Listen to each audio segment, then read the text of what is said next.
Hey all, Sriram kick here. అందరూ బాగున్నారని ఆశిస్తున్నాను. అండ్ అగైన్ ఒక మంచి క్రికెటింగ్ వీడియోతో మీ ముందుకు వచ్చాను. ఈ రోజు నుంచి ఐసీసీ 2020 వరల్డ్ కప్ అనేది స్టార్ట్ అయింది. First match United States versus Canada match అయితే ఈ రోజు అయింది. నిన్న అయితే India versus Bangladesh warmup match అయింది. సో ఈ రెండు మ్యాచెస్ గురించి మనం ఇప్పుడు మాట్లాడబోతున్నాం ఈ వీడియోలోని. అండ్ ఎవరైతే ఈ ఛానల్ కి ఫస్ట్ టైం విజిట్ చేస్తున్నారో వాళ్ళు ఈ ఛానల్ ని సబ్స్క్రైబ్ చేసుకోండి. అండ్ ఇంకా ఆలస్యం చేయకుండా let's begin the video.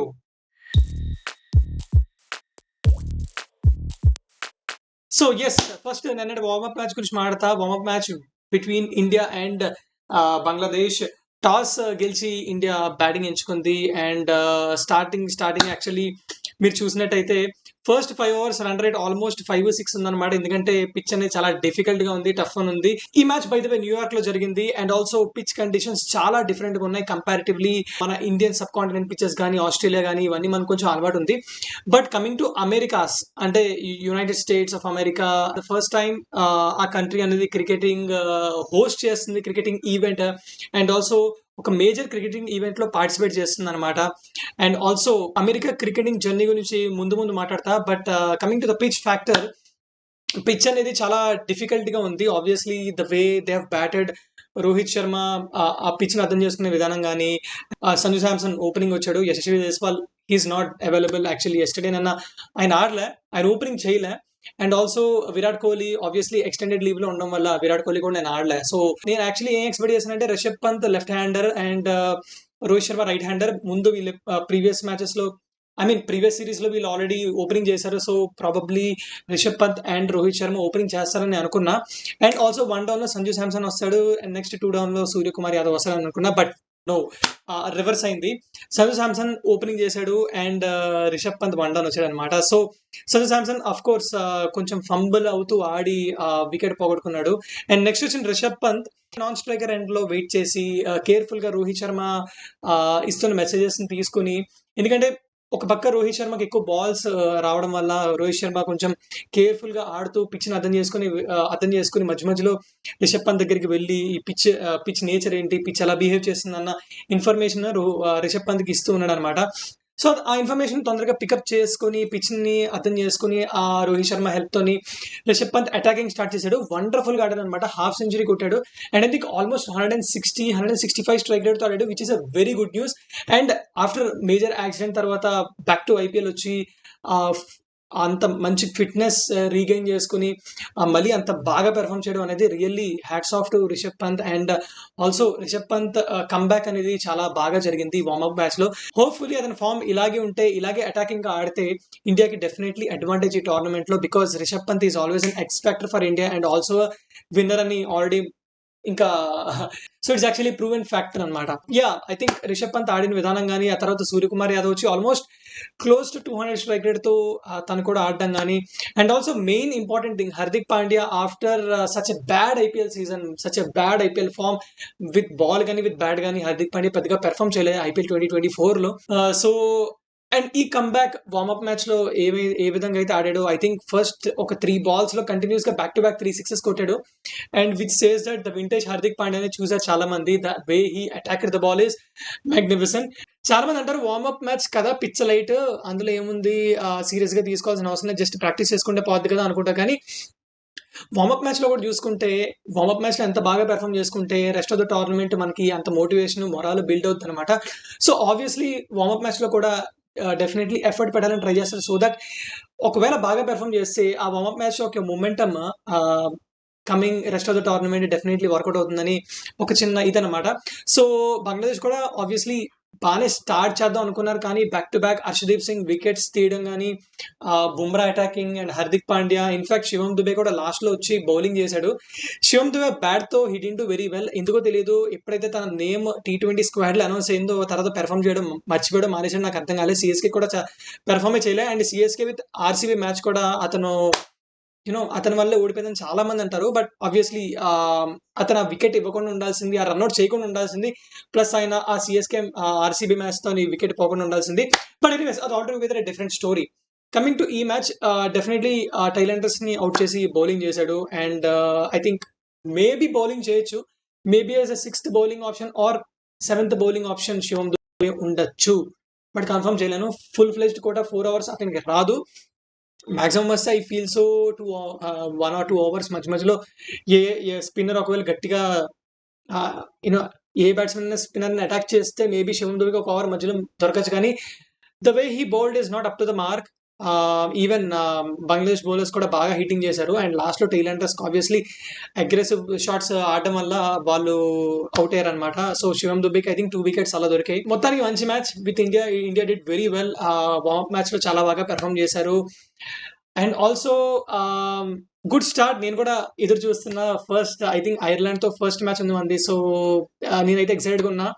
And also Pakistan తో కూడా మ్యాచ్ ఉంది, which is a wonderful and blockbuster prospect అనమాట. సో అది వీకెండ్ ఉంది, నెక్స్ట్ వీకెండ్ సండే ఉంది అనమాట.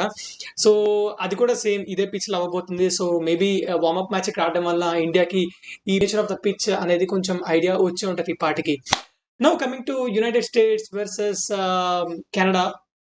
So first of all US cricketing story అనేది చాలా ఇంట్రెస్టింగ్, బికాజ్ యుఎస్ అనేది క్రికెటింగ్ నేషన్ కాదు. యుఎస్ వాళ్ళు usually baseball, NBA and also there is something called American soccer. ఇందులో వాళ్ళు యూజువల్లీ యాక్టివ్గా ఉంటారు అనమాట. సో వాళ్ళు క్రికెట్ అలాగో ఇండియన్స్ కి అమెరికన్స్ కి బేస్బాల్ అంటే అంత పిచ్చి ఇష్టం అనమాట. సో వాళ్ళు క్రికెటింగ్ ఈవెంట్ హోస్ట్ చేయడం first time and team build చేసి వాళ్ళు ఇంతలాగా కాన్ఫిడెంట్ గా వచ్చి పెర్ఫామ్ చేయడం అనేది ఇట్ ఈస్ వండర్ఫుల్. వాళ్ళు అసోసియేట్ నేషన్ అండ్ వాళ్ళు స్క్వాడ్ ఫామ్ చేసి I think 1 or 2 years or 3 years అవుతుంది maximum.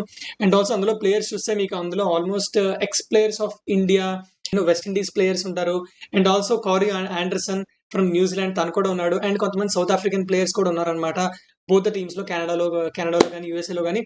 But coming to USA team, obviously USA ఎందుకు క్రికెట్ లో అంత ఇంట్రెస్ట్ చూపించింది అంటే లాస్ట్ ఇయర్ వాళ్ళు మేజర్ క్రికెట్ లీగ్ అని వాళ్ళు స్టార్ట్ చేశారు. మేజర్ క్రికెట్ లీగ్ మన ఇండియన్స్ కి ఐపీఎల్ అలాగో ఆ యూఎస్ఏ కి మేజర్ క్రికెట్ లీగ్ అలాగా. సో అది ఒక 2020 ఫార్మాట్.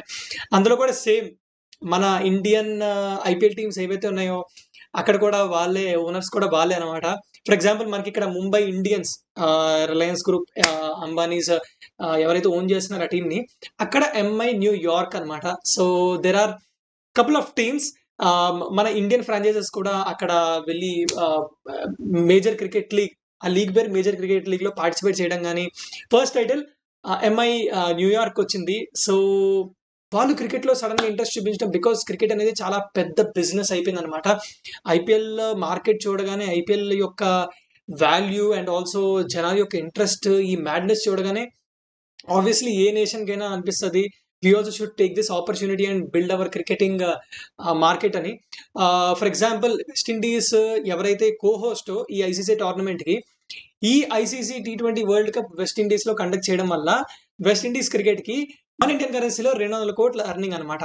సో క్రికెటింగ్ వరల్డ్ అనేది ఎక్స్పాండ్ అవుతుంది బియాండ్ ద 10-15 నేషన్స్ ఏవైతే ఉన్నాయో మేజర్ నేషన్స్, దాని నుంచి బియాండ్ దిస్ జోగ్రఫీ అనేది ఎక్స్పాండ్ అవుతుంది అనమాట. ఇంతమంది ఈ హ్యూజ్ బిగ్గెస్ట్ T20 కాంపిటీషన్ అనమాట ఇది. సో ఇందులో United states and west Indies host చేయడం వల్ల ఆబ్వియస్లీ ఎకనామిక్ బూస్ట్ ఉంటుంది, వాళ్ళకు కూడా ఎకనామిక్ వైజ్ అడ్వాంటేజ్ ఉంటుంది. ప్లస్ యునైటెడ్ స్టేట్స్ కూడా క్రికెట్ అనేది వాళ్ళకు కూడా ఇంట్రడ్యూస్ అవుతుంది అనమాట. సో జనాలు తెలుసుకోవడం స్టార్ట్ చేస్తారు, క్రికెట్ అంటే ఏంటో స్టార్ట్ చేస్తారు. సో ఈ క్రికెటింగ్ కల్చర్ అనేది యూఎస్ లో కూడా డెవలప్ అయ్యి, యూఎస్ లో కూడా క్రికెటింగ్ కల్చర్ పెద్ద అయితే యూఎస్ కి డెఫినెట్లీ డబ్బులు బాగా వస్తాయి. ఎకనామీ వైజ్ లో మరి డెఫినెట్లీ రెవెన్యూ ఉంటుంది ఈ త్రూ క్రికెట్ అని కూడా వాళ్ళు ఉద్దేశించి క్రికెటింగ్ అనేది మెయిన్ స్ట్రీమ్ లో తేవాలని అడ్మినిస్ట్రేషన్ డిసైడ్ చేశారనమాట. బట్ ఈ రోజు ఆడిన విధానం, ఆరోన్ జోన్స్ 10 సిక్సెస్ హిట్ చేశాడు అనమాట. And that is like wonderful performance. And almost ఒకనొక టైంలో కెనడా డామినేట్ చేసింది ఫస్ట్ 8 to 9 అవర్స్ లోని. ఆ తర్వాత నెక్స్ట్ 9 అవర్స్ లో విధ్వంసం ఏదో జరిగిందో బై ఆరోన్ జోన్స్ 10 సిక్స్లు కొట్టాడు. అది మాత్రం మొత్తం ఫీస్ట్ అనమాట. చాలా ఎంజాయ్ చేసాం. ఫస్ట్ మ్యాచ్ చిన్న nations, associated nations, Canada, USA అనుకుని చాలా మంది పిచ్చలెట్ తీసుకొని చూడొచ్చు. బట్ నో, పిచ్చలెట్ తీసుకోకూడదు. The way they performed is very well. Professional గా చాలా చాలా బాగా ఆడారు. అండ్ ఆల్సో ఈ పలానా గ్రూప్ లో 5 టీమ్స్ ఉంది. యూఎస్ఏ, కెనడా ఆల్రెడీ ఈ రోజు మ్యాచ్ జరిగింది. Ireland, India and Pakistan. So upsets అనేవి జరగచ్చు, ఎందుకంటే the way these nations are performing is ultimate. The associate nations ఏమైతే పార్టిసిపేట్ చేస్తున్నాయో అది మాత్రం ఫెంటాస్టిక్ అనమాట. ఇండియా, పాకిస్తాన్ లీడ్‌లోకి రావాలంటే డెఫినెట్‌లీ చాలా బాగా పెర్ఫార్మ్ చేయాలి. అండ్ ఆల్సో ఈ అసోసియేట్ నేషన్స్‌ని లైట్‌గా తీసుకోకూడదు. ఎందుకంటే అప్సెట్స్ జరగొచ్చు. మీరు 2022 వరల్డ్ కప్‌లో చూసినా కూడా అప్సెట్స్ జరిగాయి. పాకిస్తాన్ జింబాబ్వే మ్యాచ్‌లోని జింబాబ్వే 1 రన్‌తో విన్ అయిందనమాట. సో, ఆబ్వియస్లీ జింబాబ్వే పాకిస్తాన్ కన్నా పెద్ద టీమ్ అయితే ఏం కాదు. బట్ డెఫినెట్‌లీ టీమ్ వర్క్‌తోని బాగా ఆడారు. పాకిస్తాన్ మేబీ వాళ్ళని అండర్ ఎస్టిమేట్ చేసుంటారు. అందుకే ఆ టైంలో పాకిస్తాన్ ఓడిపోయారు. And also Netherlands, south Africa చాలా మంచి ఇంట్రెస్టింగ్ అండ్ షాకింగ్ మ్యాచ్ అనమాట.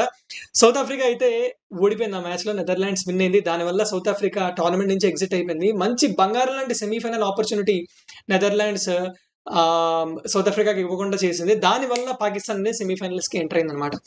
సో, అప్సెట్స్ ఈసారి కూడా జరగొచ్చు. డెఫినెట్‌లీ చాలా ఎక్సైటింగ్ ఉంటది. అప్సెట్స్ ఉంటేనే మజా ఉంటది క్రికెట్‌లోని.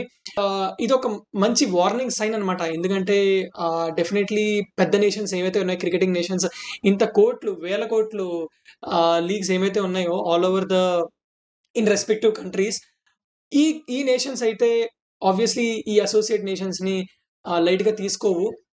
డెఫినెట్‌లీ బాగా బెస్ట్ ఇచ్చే పెర్ఫార్మ్ చేస్తాయి. ఎందుకంటే ట్రోఫీ అనేది మనం సంపాదించుకోవాలి. ట్రోఫీ అనేది ఎవడు మనకు అలా ఇచ్చాడు. కష్టపడి అందరితో ఆడి గెలిచి అందరూ టీమ్ వర్క్‌తో ఆడి గెలుచుకోవాలి. సో, డెఫినెట్‌లీ నేనైతే ఫస్ట్ మ్యాచ్ ఎంజాయ్ చేశా. అండ్ ఆల్సో ఈరోజు సెకండ్ మ్యాచ్ ఉంది. West Indies versus Papua New Guinea. ఈ మ్యాచ్ ఎలా ఉండదో we have to see. And of course ఒక మంచి క్రికెటింగ్ కాంపిటీషన్ ఈరోజైతే షురూ అయింది. స్టార్ట్ అయింది.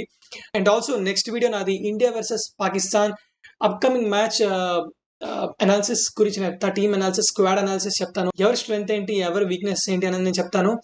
So, yeah! మీకే గనక ఈ వీడియో నచ్చినట్టయితే లైక్ చేయండి. మీ ఫ్రెండ్స్‌కి షేర్ చేయండి. అండ్ ఆల్సో మీరు ఫస్ట్ టైమ్ ఒకవేళ నా ఛానెల్‌కి వచ్చినట్టయితే you can subscribe to my channel and follow my content and see you in the next video. Bye bye.